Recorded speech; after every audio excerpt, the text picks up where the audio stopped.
This is Stacey McKibben with the Master Communicator Podcast, where CEOs, senior leaders, and C-suite executives share their advice. I'm excited to host a special edition today, interviewing my personal mentor and coach, Jerry Rollins, who has also recently turned author of the best-selling book, Enforcer to Entrepreneur, where he chronicles how he actually achieved hockey stick growth in life, business, and in sports. Jerry, thank you so much for being on the show today. I know that we personally had the pleasure to know each other, and I personally had the pleasure to learn from you over the last 10 years. But I'm really excited that you've actually taken the time to write it all down, because I'll tell you, after learning from you for the last decade, I know that there's still a ton more to do, and so I'm excited that you actually put it all down there in writing for us. And I'm actually really looking forward to get a chance to talk to you and learn a little bit more about the behind-the-scenes look at you and the book. So I'll have you kick off. In a few sentences, please tell us who you are and what you do. So who I am. So I'm a husband. I'm a godfather. I'm a former pro athlete. I had some success in business, and now I'm an author. So many of my friends from childhood said it must have very few words in it, because if you wrote in crayon, it just wouldn't take up that many pages. Asking for the pop-up photos, right? The pop-up pages. Well, that's great. I'm excited about that. I'm curious, what prompted you to write the book now, right? I'm curious if this was something you always wanted to do. So actually, it goes back to 1999, before most of your audience was born. And I've always been big, since my teen years, on writing things down that I'd like to do. And through my life, in 99, I sold my first company, and I wrote down some aspirations I had for the next, decade. And being slow, I didn't achieve that until 2020. So I'm not very fast in terms of delivering on some of these goals, but I eventually get them done. That's awesome. So you're saying persistence is one of your key tenements. I've learned how to take punches and persist.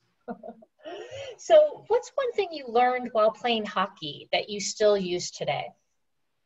It goes back to setting goals. So my hockey career, my professional hockey career, although I was a top draft choice, it was the average, but not as long as it should have been. And, part of it was I saw that getting to the majors as a destination and not part of the journey. So I quit doing what got me there. And so, when Marshall Goldsmith wrote his famous book, What Got You Here Won't Get You There, it really resonated with me. And it said, hey, you might make it to the majors. And it's the same in business. If you achieve some success in business, I never wanted in business to be a one-hit wonder, one person that achieved some good things in one company and wasn't able to do it in others. So I've always worked on trying to keep raising the bar, moving on up, and achieve as much as I can. So that's part of what I learned in hockey. The second thing I really learned is I was an enforcer. And it was, the person who takes the physical aspects of the game into place. Sometimes you call it like being Wyatt Earp in the Old West. You defend citizens, but enforcer was the official title. And part of being an enforcer was facing your fear. So whether it be in hockey, facing the fear of a bigger, tougher opponent, which was true for me when I started because they were all bigger and tougher.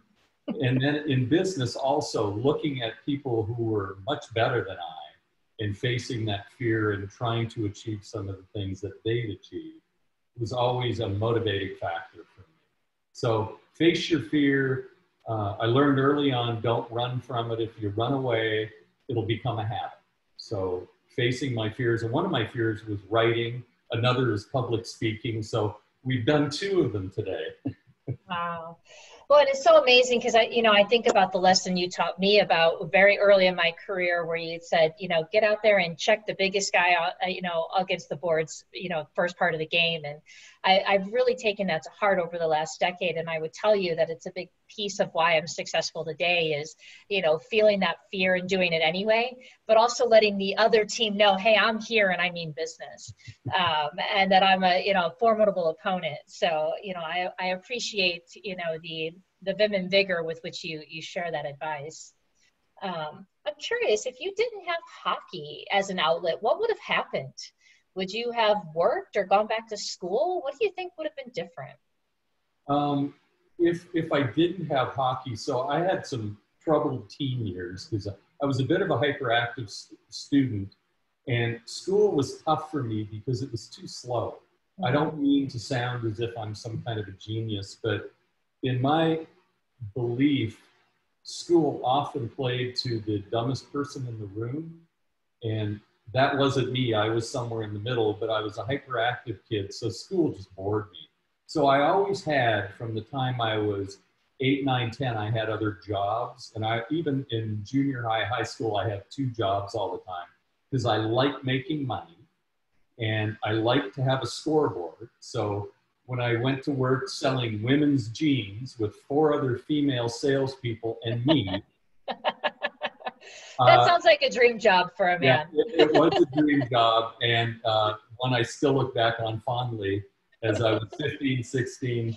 And I remember putting a scorecard in the back room, and I was the only part-time salesperson. All the other 4 people were full-time.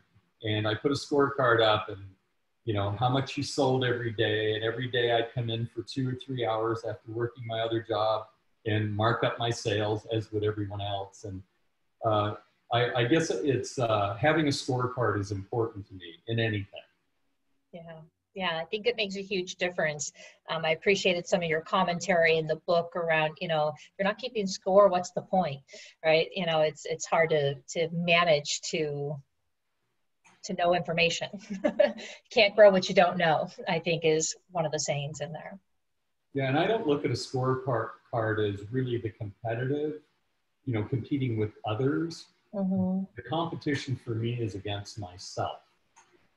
So I don't look at, my daily miles and my daily steps and calorie intake and all that as competing with others or becoming some kind of coach in the area of health and fitness. It's, hey, I'm 65. I want to do better than I did at 55 or 45 to score against myself. So scorecards are not meant to be competitive with others. They're meant to internally focus me on improvement. I love that. Again, it's that whole self-development, how can I get better at what I'm doing? I appreciate that perspective. I'm curious, would you choose hockey now? Like if you were to go back and, have an opportunity and, youthful choosing again, would you choose hockey? Yes, but I would have become a student of the game. Although I grew up in a hockey family and a sports family. My father played in the NHL. He's, recognized as one of the best ever in the game as a goaltender. Al Rollins is his name for those who want to Google it. He won the Triple Crown of trophies, which is Hart, Vezina, and Stanley Cup. So, if you do that in a sport, you're known as the best.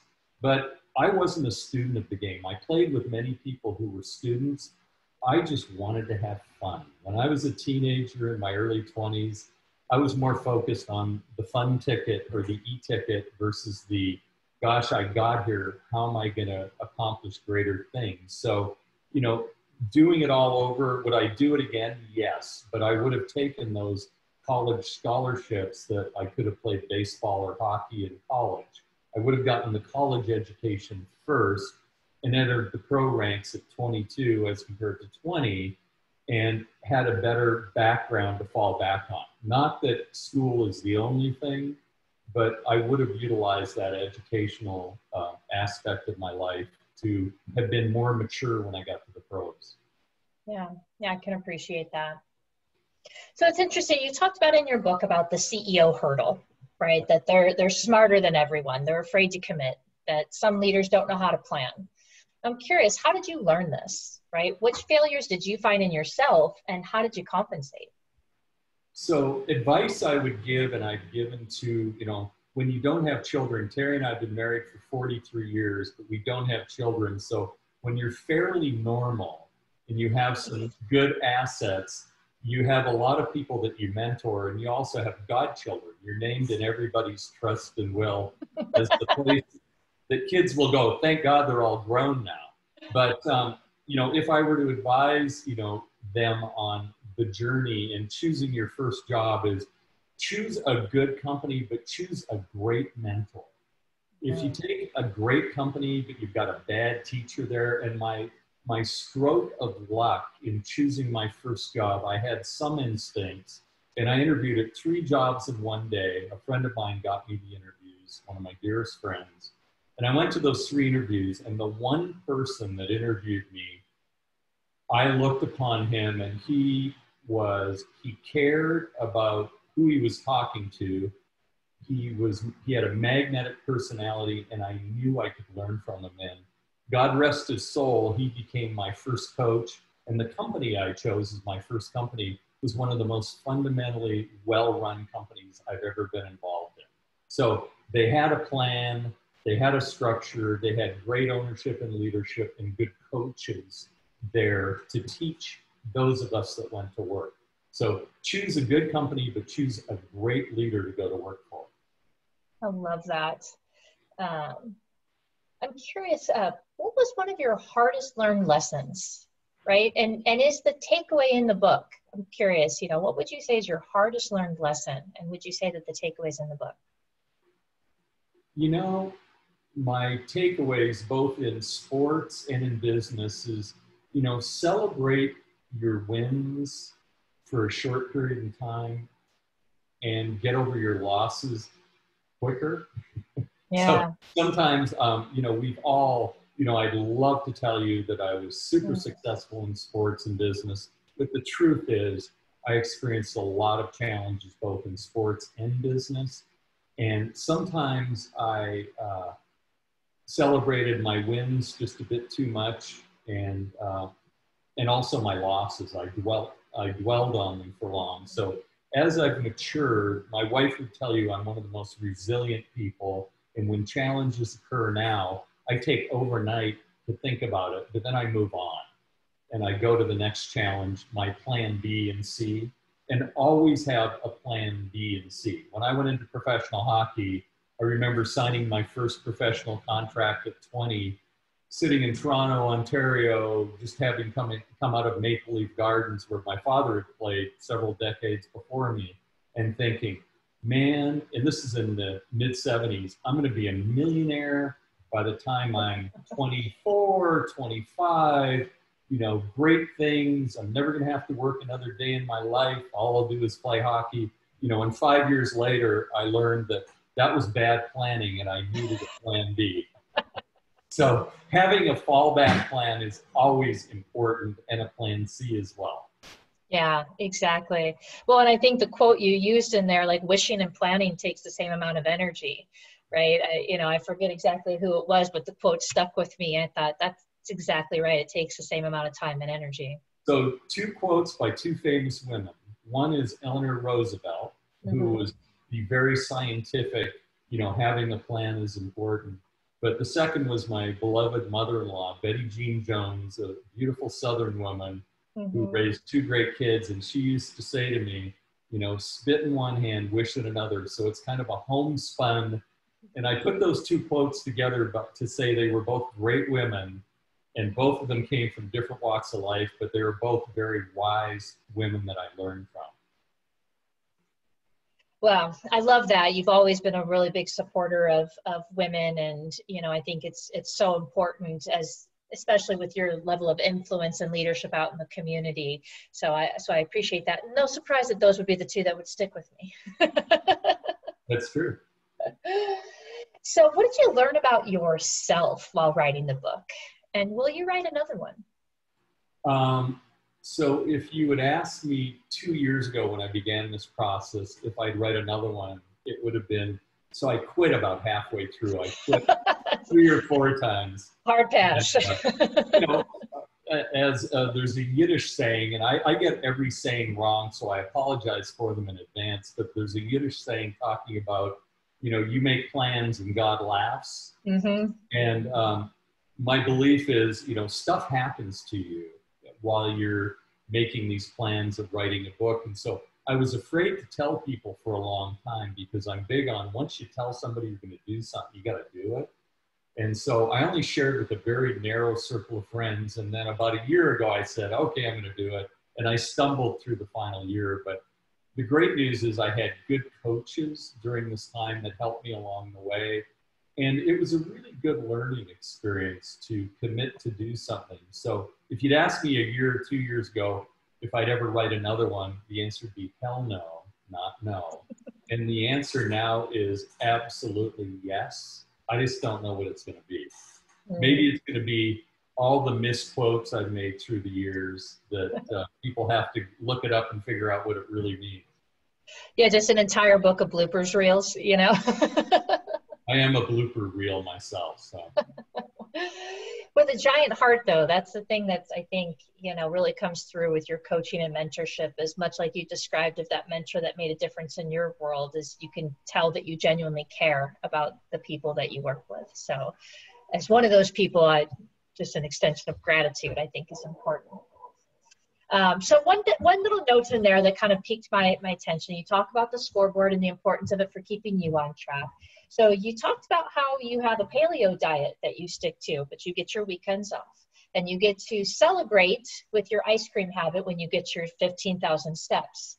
I guarantee people are out there asking, so what kind of ice cream is your celebratory ice cream? So I rotate between two types, and then I change them every once in a while, but they always have chocolate icing on them, no matter what.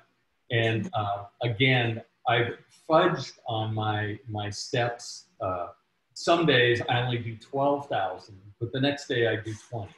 So my scorecard now rotates to 2 days if I miss and just have a totally sedentary day, which sedentary day to me is 12 grand, which is, I think, about 4.5 miles. My 15 plus is about 6 miles. And so yesterday was 20,000 because the day before I was only 13. So I've learned to balance myself as I get older and not be so obsessive compulsive. Well, is there anything you don't track? Is there anything I don't track? Yes. How many times I have to say I'm sorry to my wife? She keeps that score. Because I have to do it quite often. And if I had to put it in the book, I'd use one every week. So I don't track how often I have to say I'm sorry. That's funny. That's funny.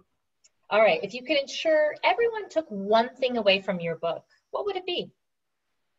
If everybody took one thing away. Just one thing. One thing. You know, I would say this is, you know, many of my friends in junior high and high school and people I've known all my life, I've been interacting with a lot lately. And it's interesting because almost all of them have achieved great things in different ways, in many different walks of life. And so what I would say is, what I've learned is, you know, I consider myself a very average Joe at everything.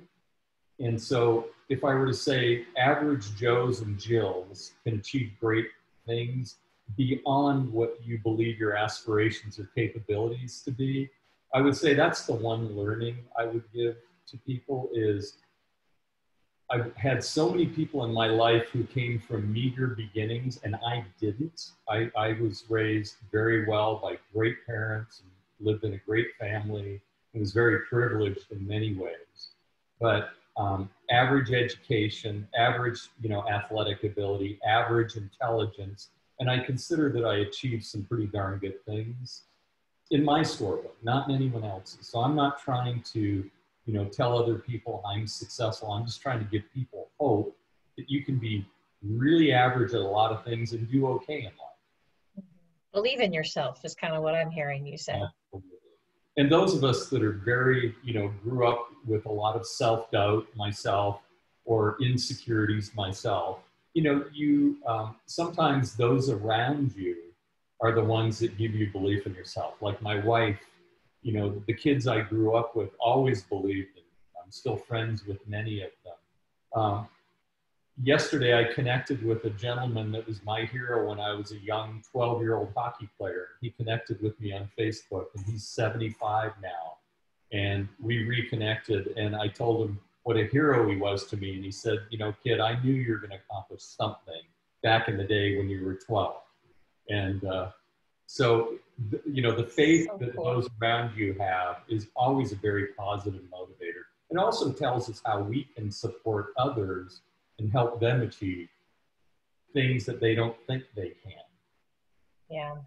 And I think that's kind of one of the greatest things I've heard you talk about is that ability to be able to give back to others. You were the one who introduced me to Bob Burke's 5 stratospheric laws of success, right? The go-giver, which still has impacted my life today, just that very idea of giver's gain. Yep. One of my favorite books. It is, yeah. So I think it's one of those books, many of my books that I read or put in my reading list in my book and on my website are timeless. Some of them you have to go download because they're no longer in print, but they're still fundamentally, whether they're written in 1907, 1977, or 2007, they're still relevant today. Yeah, that's awesome. So who's had the greatest impact on your life? Who's really influenced you?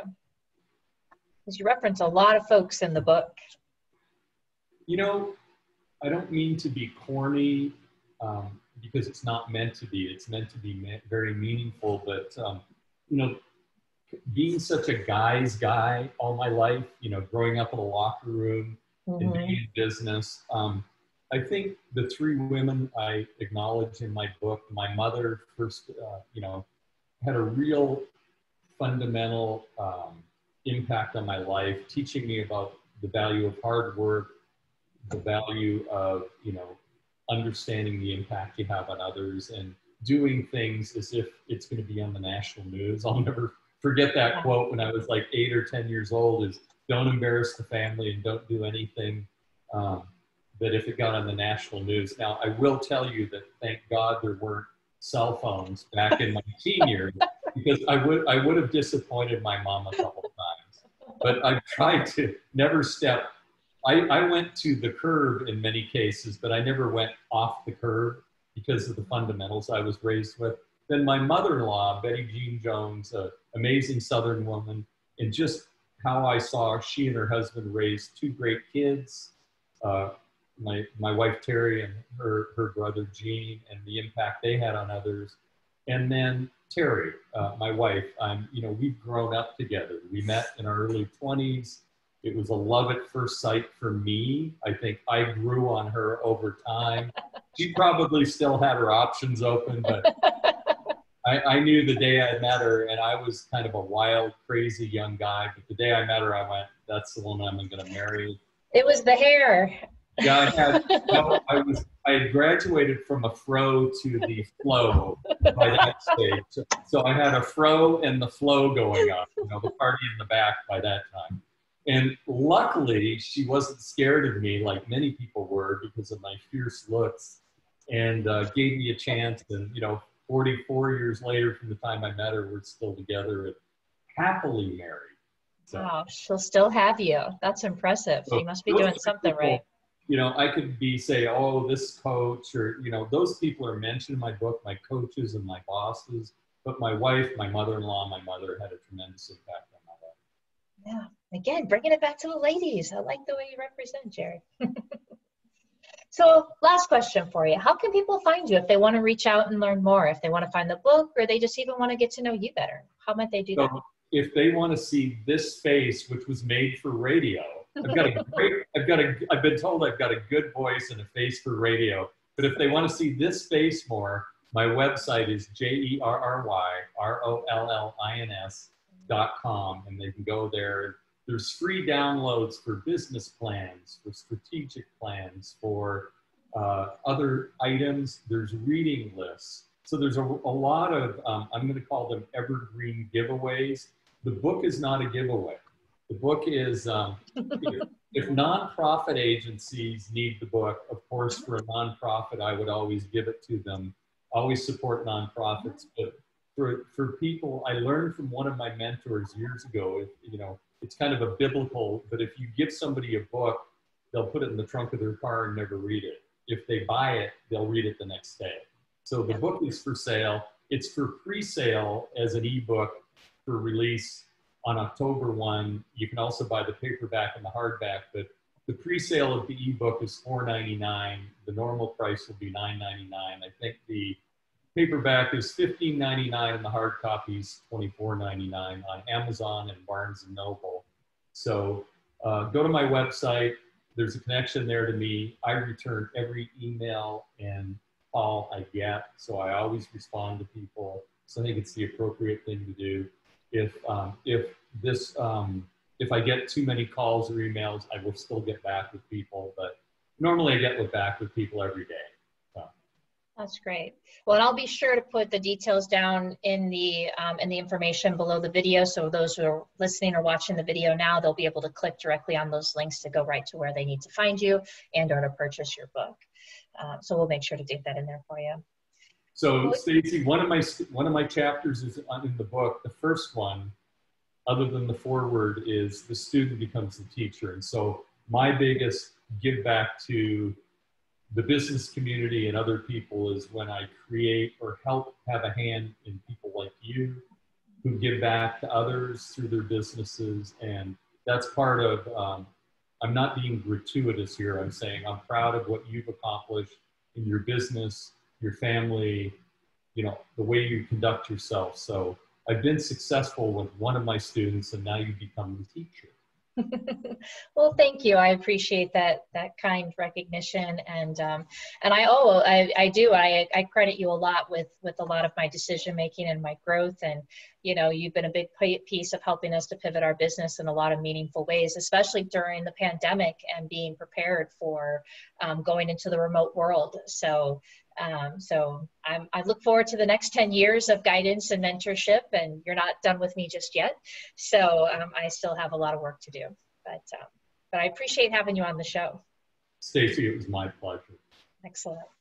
Well, this is Stacey McKibben with the Master Communicator Podcast. For more ideas and insights, please do go check us out at www.concilioteam.com. And we look forward to seeing you again next time. Take care.